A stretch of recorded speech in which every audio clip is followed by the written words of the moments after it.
यदि आप हमारे चैनल के सभी गाने को पसंद करते हैं तो डीडी प्रोडक्शन हाउस के यूट्यूब चैनल को लाल बटन दबा के सब्सक्राइब करें और घंटी के निशान को जरूर दबाएं।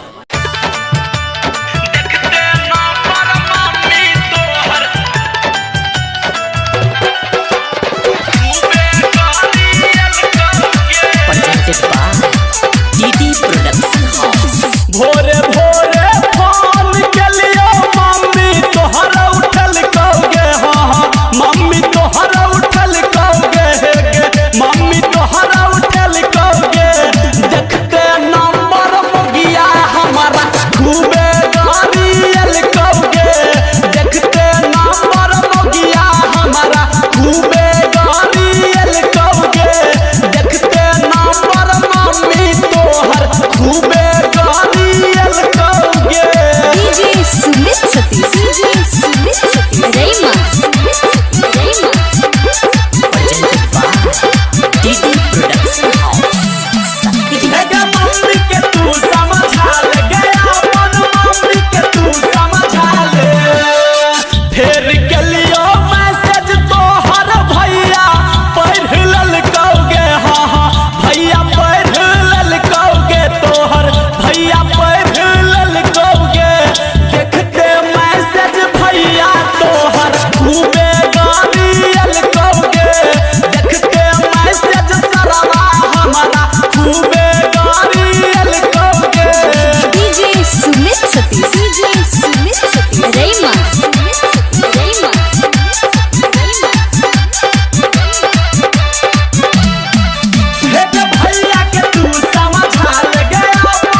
प्रोडक्शन हाउस सकरी 97 084 45 722।